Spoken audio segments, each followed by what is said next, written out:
Hi learners, hope you guys doing great. We have already uploaded chapter 1. Chapter 1 के PY के बच्चों ने बोला थोड़ा सा और डिटेल में बताना, तो चैप्टर 1 ऑलरेडी शूट हो चुका था। तो ये वीडियो चैप्टर 2 से हम थोड़ा सा ट्राई करेंगे, केवल ट्राई की और डिटेल में वीडियो बनाएंगे। हर क्वेश्चन को जितना हो सके उतना एक्सप्लेनेशन, जहाँ जो हो सके मैं आपको कंटेंट भी ऐड करूँगा। तो शुरू करते हैं। सबसे पहले इसके assertion reasons of a company which is suffering huge losses can be shut down only by the procedure laid down in Companies Act. A company can be bought as well as liquidated only by the law. भाई सीधी सी बात है, company अगर बनानी है तो we need to get them registered under the Companies Act. और वो act क्या कहता है कि कंपनी एक्ट में ही बनेगी, और जब भी लिक्विडेट करने की बारी आएगी तो भी उसी एक्ट के थ्रू ही होगी। तो दोनों के दोनों सही है। Both assertion and reason are true, के बोथ सही है। एंड ये जो रीजन है that's a correct, because a company is a creation of law and it can be ended only in law.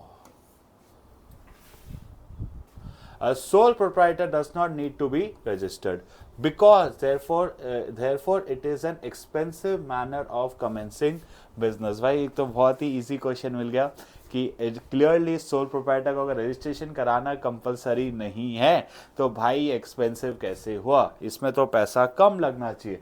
It is not a expensive manner, it is not a expensive manner, इसमें पैसा ज्यादा नहीं लगता है। तो हमारा reason is false. Sole proprietor form of business suitable when the size of venture is large. The success or failure of an enterprise depends upon the intelligence, competency, and sensible decision-making capacity. Sole proprietor form is suitable when size of venture is large. भाई पहले assertion ही मुझे clear कर दिख गया कि assertion is false. अगर जब हमारा बिजनेस लार्ज होता है तो we need to prefer a private company और अ पब्लिक कंपनी। तो sole proprietor is suitable when the business size is small, ना कि लार्ज। ठीक है, चलो next. The relation of partnership arises from contract and not from status. क्या relation of partnership arise from a contract not a status. फिर से ठीक है, the partnership agreement is between two और more individuals who science a contract profitable business. कि भाई सीधी सी बात है, जैसे हमारे एचयूएफ में क्या होता है बाय स्टेटस, कि अगर आप उस परिवार के बंदे हो तो आप फैमिली के उस बिजनेस के पार्ट बन गए। लेकिन अगर हमें एक पार्टनरशिप करनी है तो we need to enter into agreement, जहां मिनिमम दो या दो से ज्यादा लोग डिसाइड कर रहे हैं क्यों ना हम मिलकर काम करें। तो there is a contract over here. यहाँ पे दो पार्टनर्स ने डिसाइड किया म्यूचुअली, चलो भाई अपन अब मिलकर काम करेंगे। तो both assertion and true. And जो रीजन है कि यहाँ पे पार्टनरशिप में क्या हुआ, एक कॉन्ट्रैक्ट हुआ ताकि हम क्या स्टार्ट कर सके, एक profitable business. Next, the operational plan is the soul of business plan, where the production plan aims at plan your work, operational work your plan। कि भाई देखो प्रोडक्शन, इसको पहले समझते हैं कि प्रोडक्शन प्लान का मतलब क्या होता है। प्लान योर वर्क, कि जो काम है उसको कैसे काम क्या करना है। वर्क योर प्लान मतलब जो अब आपने काम सोच लिया है उसको अब हमें अच्छे से एग्जीक्यूट करना। कि भाई आपने सोचा था आप 100 यूनिट्स आप प्रोडक्शन करोगे भाई खुद की एक मैन्युफैक्चरिंग करके, तो ये हो गया आपका प्रोडक्शन प्लान। अब जो प्रोडक्शन है उसमें आप कैसे डिस्पैचिंग करोगे, कैसे शेड्यूलिंग करोगे, कैसे इंस्पेक्शन करोगे, ये सारी चीजें आ जाती है आपके वर्क योर प्लान। इसलिए ऑपरेशनल प्लान बहुत इंपॉर्टेंट है। एक्चुअल में यहाँ पे ही हम हमारे बिजनेस में काम करने का डिसाइड करते हैं, क्या शेड्यूल होगा, क्या रूट होगा, कैसे क्वालिटी चेक होगा। तो इसका आंसर इज ए। दोनों स्टेटमेंट सही है, ये दोनों स्टेटमेंट सही है, पर दोनों स्टेटमेंट का कोई लिंक नहीं है। तो आंसर इज बी। फिर से बता रहा हूं, ऑपरेशनल प्लान का मतलब होता है वर्क योर प्लान, मतलब जो प्लान काम आपने डिसाइड कर लिया है उस काम की प्लानिंग करना। और प्रोडक्शन का होता है प्लान योर वर्क, कि भाई तुम्हें काम क्या करना है, मैन्युफैक्चरिंग करना है, पार्शियल मैन्युफैक्चरिंग करना है या नो मैन्युफैक्चरिंग करना है, ठीक है। तो ये चीज़ें हैं। Next, every business entity need to select an appropriate legal structure framework to work in because legal structure determine the extent of ownership. yes, clearly दिख रहा है कि legal structure से हमें पता चलेगा किस तरीके की हमारी business की ownership रहने वाली है. So both assertion and reason are true and reason is the correct explanation. Writing a good business plan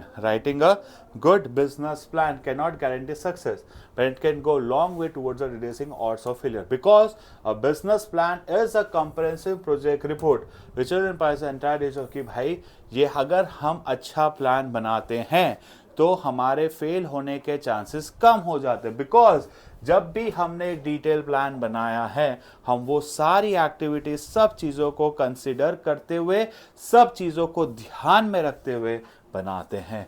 तो आंसर इज ए. क्लियर हुआ यहाँ तक साथ के साथ. Next, case based questions.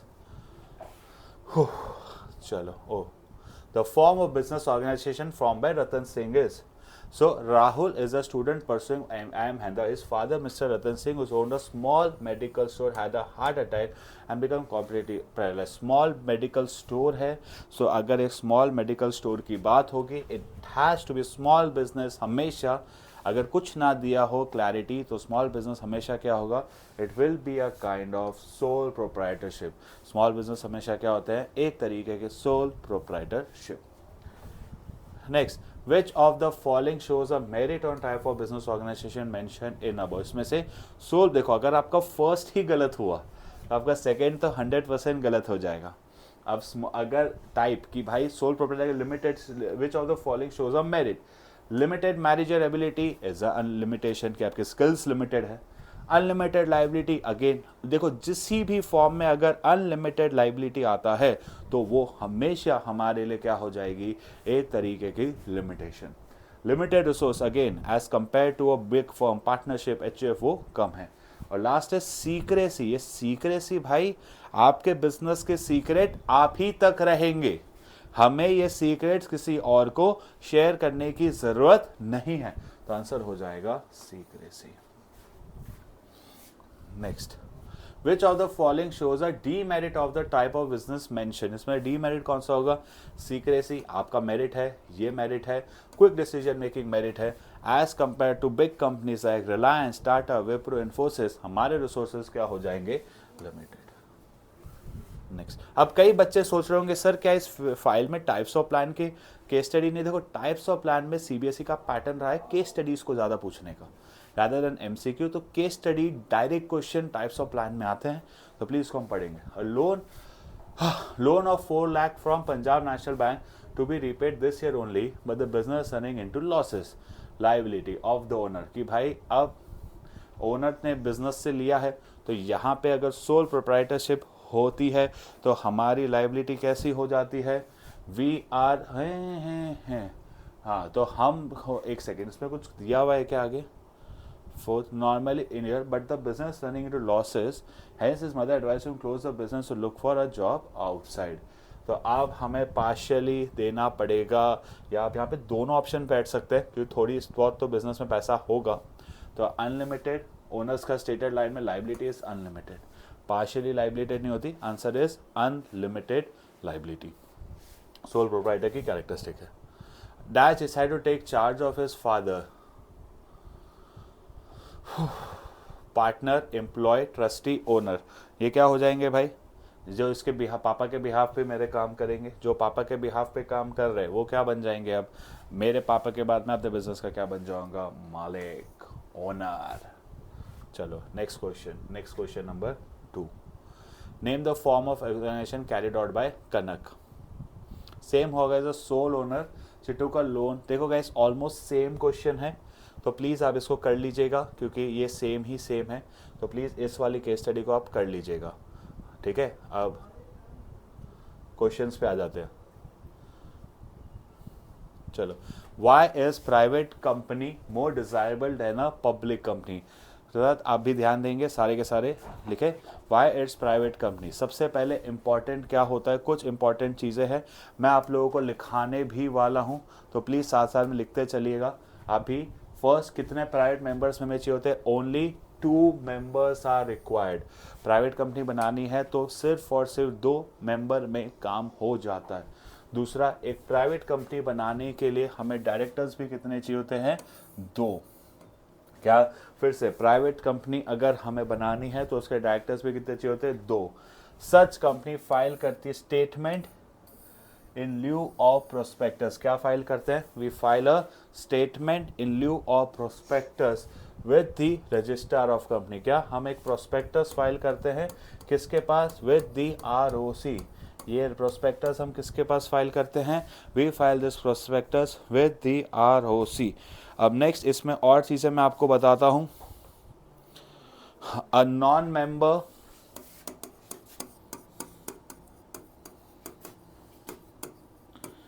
cannot inspect the books of account। मैं आपको 5 mark के हिसाब से प्रिपेयर करा रहा हूँ। There is no limit on remuneration of directors and directors can be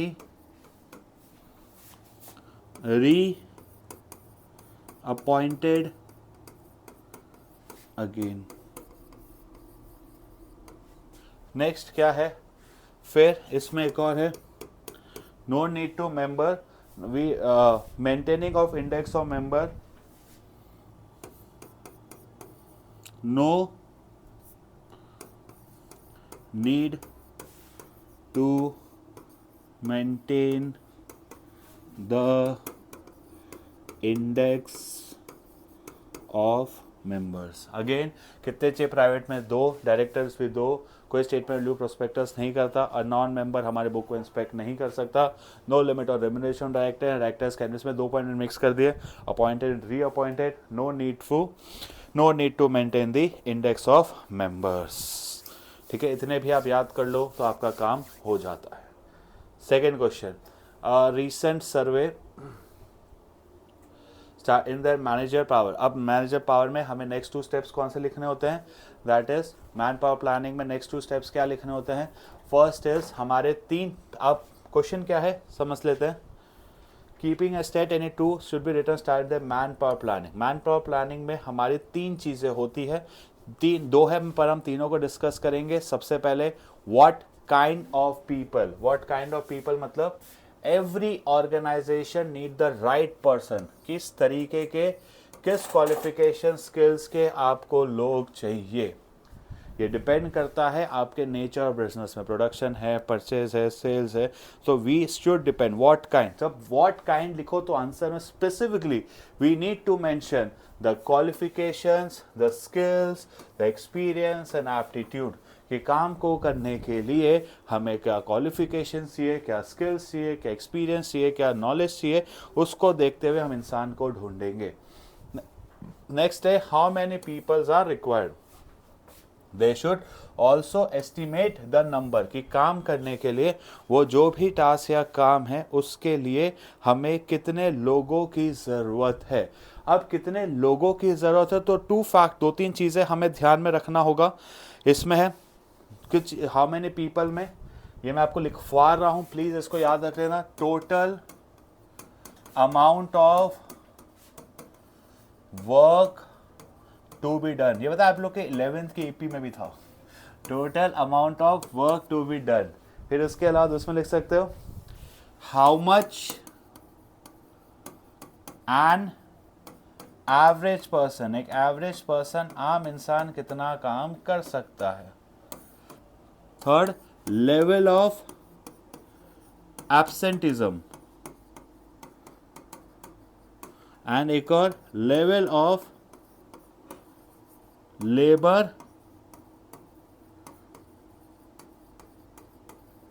चार चीजें क्या है, हाउ मच वर्क काम करना है, दूसरा एक इंसान ऑन एवरेज कितना काम करेगा, level of absenteeism, rate of labour turnover, और अब भी हमारे पास इसमें एक और है, प्रेजेंट नंबर ऑफ एम्प्लॉयज। ठीक है, तो पांच चीजें आप लोगों को याद रखनी चाहिए हाउ मेनी में। और लास्ट है how will, how to procure, the next step is to recruit. अब जब रिक्रूट करते हो तो तीन चीजें जरूर से लिख लेना, रिक्रूटमेंट जो BST का है, सिलेक्शन एंड ट्रेनिंग, कि जो आपने इंसान को प्रोक्योर किया है we have to take care of तीन चीजें, that is recruitment, selection and training. What is PAN? PAN stands for, PAN stands for permanent account number. ये हर किसी का होता है जो इनकम टैक्स डिपार्टमेंट देता है हर फाइनेंशियल ट्रांजैक्शन के लिए।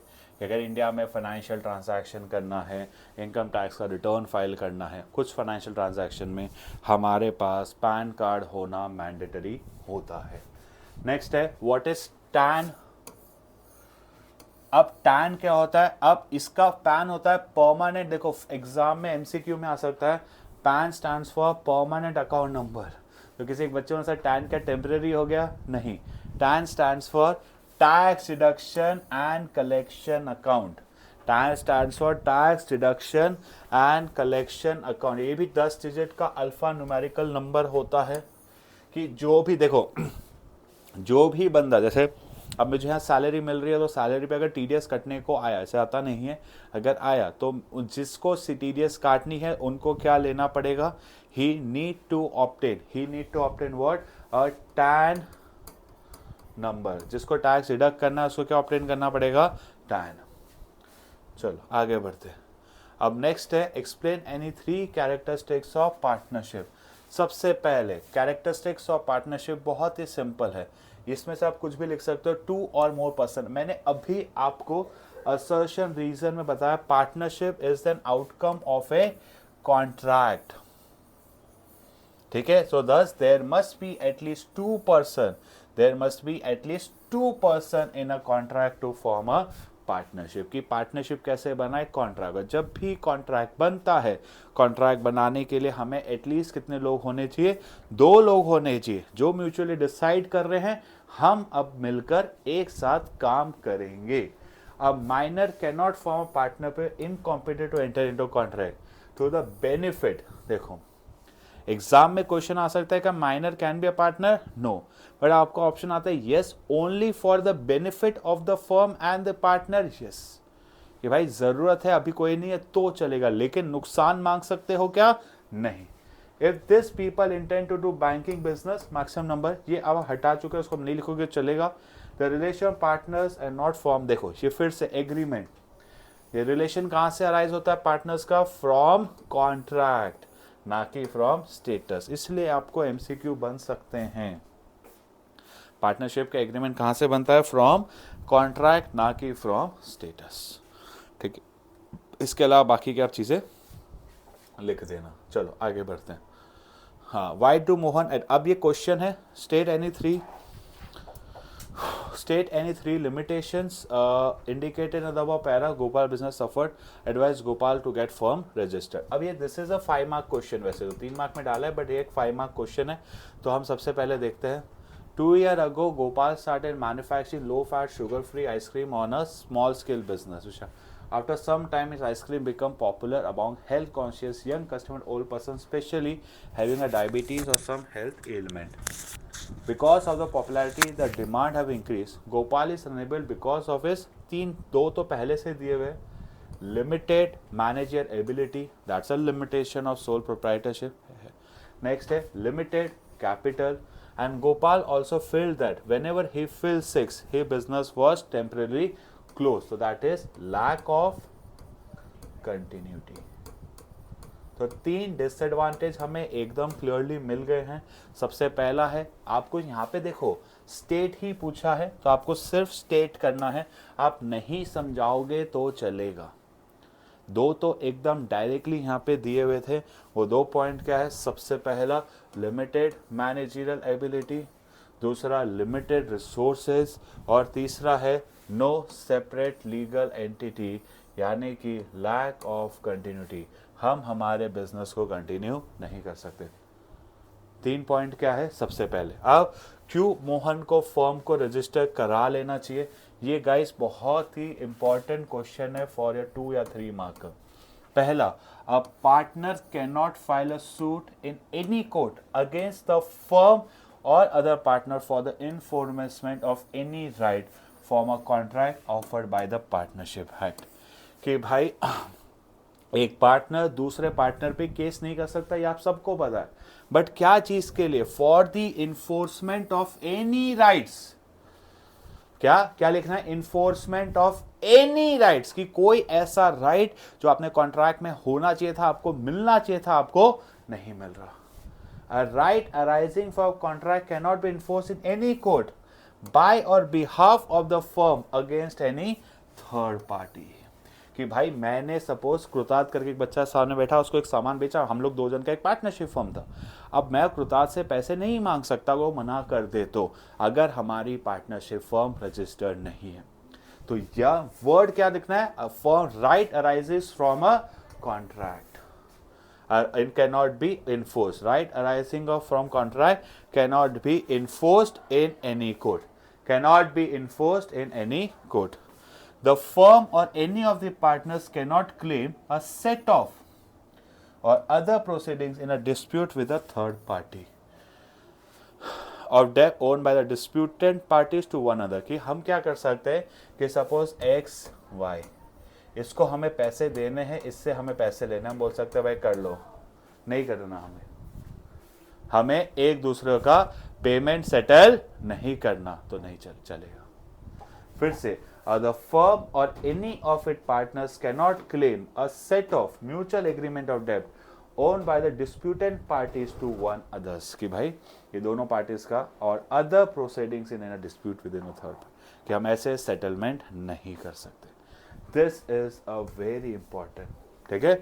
तो फर्म और any of the parties can not claim a set of और अदर प्रोसीडिंग्स। कितना मिनट हो गया? 25 मिनट का हो गया, 23 मिनट का वीडियो बन गया अभी तक। चलो बढ़िया है, अच्छा चल रहा है, अच्छा चल रहा है ना, आज डिटेल में चल रहा है अभी। हाँ, से समझ आया? 3 पॉइंट फिर से करेंगे। फर्म कैन नॉट फाइल कौन सा other partners, right arising from the contract cannot be enforced by court to a third party। और नेक्स्ट है cannot claim a set off or other proceeding in a dispute with a third party। cannot claim a set offs or proceedings in a dispute within a third party।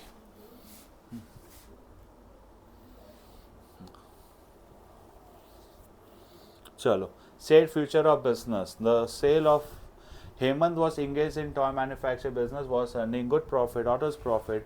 He purchased 2 houses in a good residential locality. Nimesh, Hemant friends asked him to sell one of his house. There's a need. Same Agnes sold one house, Nimesh had a good profit। क्या ये business है? नहीं, because business की सबसे बड़ी characteristics ये होती है, business need to be done on a regular basis. ठीक है, तो वन टाइम दो एसेंशियल केसेस है, एक तो बेस्ट प्रॉफिट और ये हमारी इकोनॉमिक एक्टिविटी है, बट मेन कंडीशन क्या है कि it is not done on a regular basis. इसके अलावा कैरेक्टरिस्टिक्स क्या है? Business is for profit earning, कि बिजनेस क्यों करते हैं? To earn profit.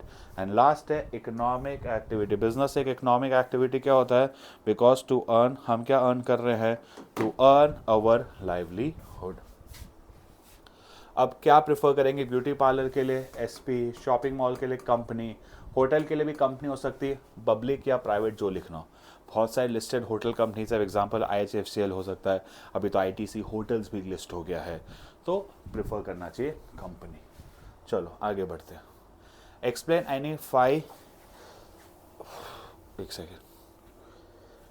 Any 5 characteristics of A company. चलो मैं आप लोगों को फटाफट लिखवा देता हूँ, लिख लो, सिर्फ हेडिंग लिख रहा हूँ, बाकी आप अंदर का एक्सप्लेनेशन लिख लेना। एक है वॉलेंट्री एसोसिएशन, एक है, फिर यहाँ पे आंसर देते जा रहे, बता बेटा। दूसरा आर्टिफिशियल पर्सन, बोल सकता है। फिर सेपरेट लीगल एंटिटी, फिर लिमिटेड लाइबिलिटी, परफेक्ट। एक अच्छा वाला पॉइंट, कॉमन सेल, सुपर। ये सारे पॉइंट मैं आपको बता देता हूँ। वॉलेंट्री एसोसिएशन, और एक पॉइंट और हम चाहे तो लिख सकते हैं, that is your perpetual succession. फिर आप लिख सकते हो नंबर ऑफ मेंबर्स, मैं आपको सारे समझा रहा हूँ। फिर आप लोग इसमें और भी लिख सकते हो ट्रांसफरेबिलिटी ऑफ शेयर्स। जैसे वॉलेंट्री एसोसिएशन में हमें क्या लिखना है कि आपको इच्छानुसार दो या दो से ज़्यादा लोग कंपनी बनाने का सोचते हैं तो बना सकते हो। अब आर्टिफिशियल पर्सन, कंपनी भी इंसानों की तरह सारे बिजनेस कर सकती है, बहुत खाना पीना नहीं। कंपनी अलग है, बिजनेस अलग है, क्योंकि हमें किस एक्ट में रजिस्टर कराना है, under the companies act. Liability क्या होती है हमारे शेयर होल्डर्स की, that has to be limited. Common seal, common seal का मतलब क्या होता है, we need to have a, एक कंपनी खुद के नाम पे बोल नहीं सकती, तो फिक्स करती है जो भी इसके डॉक्यूमेंट है उससे उस पर एक common seal. Number of members company में मिनिमम कितने होते हैं, पब्लिक में, प्राइवेट में 2, पब्लिक में 7। चलो आगे बढ़ेंगे। Suggest suitable type of business organisation to be formed, ठीक है। हाँ, Bob, Penny, Honey, and Lily were childhood friends. They studied together till class 12. Bob and Penny become doctors, Honey and Lily become engineers. All of them had good earnings. Innovative wanted to start a business. Gave an idea of manufacture which would help us suggested doing surgery. Agreed, but they were short of capital. The exponent 2 crore were required to finance the project. From the friends and relatives. They also wanted private property should not be used to pay off the liabilities. तो भाई इन्हें क्या prefer करना चाहिए, they should prefer a company. और कौन सी company बनानी चाहिए, they should prefer a private company. अब प्राइवेट कंपनी के feature, minimum is 2, maximum 200। Minimum is 2, maximum is 200। यहाँ पे क्या होता है, नो रिस्ट्रिक्शन और transferability of share. Prohibits invitation to subscribe for any shares, कि हम दूसरे लोगों से पैसा नहीं ले सकते। अब मिनिमम पेड अप कैपिटल, देखो आपकी एनसीईआरटी कहती है तो आप लिख लेना, बट ये नए कंपनीज एक्ट में हट चुका है। अवॉइड करना ये पॉइंट को लिखना। मैं अगर आपको 3 मार्क का हल, अगर ये 4 मार्क का भी आता है, वैसे तो प्राइवेट हो गया, फिर ये 3 मार्क्स ज़्यादा करना है, मिनिमम 2, मैक्सिमम 2 होना, रिस्ट्रिक्ट और प्रोहिबिट। और एक इंपॉर्टेंट लिख सकते हो, use the word private limited. Privileges मैंने आपको बता दिए, 2 members, 2 directors, no compulsory index, आपको नो प्रोस्पेक्टर स्टेटमेंट व्यू करना है। फिर आपको कोई ऑडिट का, नॉन मेंबर ऑडिट नहीं कर सकता। नो डायरेक्टर को कोई फिक्स रेम्यूनरेशन कोई नहीं है। डायरेक्टर्स कैन बी रीअपॉइंटेड, ठीक है। तो ये चीज़ें ध्यान रखना, ये इंपॉर्टेंट बन जाता है पब्लिक और प्राइवेट। चलो नेक्स्ट। हाँ, और दूसरा है private company can commence certificate operation, ठीक है, ये हमने अभी डिस्कस कर लिया। डिस्ट्रीब्यूशन जस्ट अभी हमने पढ़ लिया। विष्णु स्टार्टेड, क्या है, Vishnu started is factory of manufacturing plastic item Daman as per the advice vision देसी a company to formulate a business plan. The company's business plan mentioned cost of installing a water waste treatment with the premises. Socio economic benefit, ये आप लोगों को financial में दिया हुआ है, तो ये सारे होते हैं एम्प्लॉयमेंट। सोशल बेनिफिट्स है employment generation, import substitution, export promotion. Local के बारे में देखना, कोई भी 2 से 3, हमेशा 2-3 ईजी किया है, employment generation, import substitution, export promotion. Import को कम करना है तो एक्सपोर्ट को बढ़ाना है, और इससे क्या होगा, एम्प्लॉयमेंट का जनरेशन, ठीक है। चलो नेक्स्ट आगे बढ़ते हैं। गाइस आपको क्वेश्चंस कम लगे तो बता देना, फिर से हम कर लेंगे। State any one point of importance. अब क्या है, identify document to be prepared by entrepreneur. Shruti, Nalep and Shwetaba decided to start their own business of manufacturing steel utensils. In Odisha, its labor is available very low rate. They also decided about source for the procurement and relevant external directive venture. कि source कहाँ से पैसा लेना है, that is your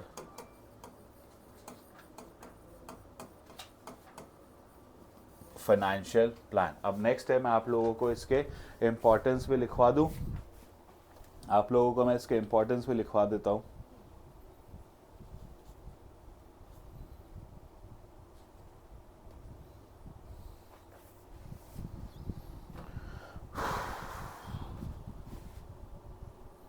हाँ मतलब वैसे तो दिया हुआ है one important short timely availability of fund, कि हमारा को जो पैसा चाहिए हमारे बिजनेस को फंड एकदम इजीली मिल जाना चाहिए, ठीक है। Gaurav started a factory for manufacturing batch. अब ये सारी चीज़ें instruction for that are needed for the machine internally. अब हमारे 4 तरीके के पिच होते हैं, आप लोगों को बता दूं तो there are 4 kind of pitch जो आपको ध्यान रखना पड़ता है। इसमें आपके 4 तरीके के पिच होते हैं, मैं आपको बता दूं। First is your elevator pitch, this is a 3 minute summary, आपको एग्जाम में आएगी स्मॉल 3 मिनट समरी स्टार्टिंग में हम बोलते हैं। सेकंड है पिच डेक, जो शार्क टैंक में होता है, थोड़ी सी पिच चलती है और साथ में विद ओरल प्रेजेंटेशन, कि पिच डेक चलती है शार्क टैंक में, साथ में ओरल प्रेजेंटेशन होता है। अब एक होता है पूरा रिटर्न रिपोर्ट दे देना, सिर्फ आप कुछ नहीं बोल रहे, आपका प्रेजेंटेशन बोलेगा। और एक लास्ट क्या होता है, इंटरनल ऑपरेशनल प्लान।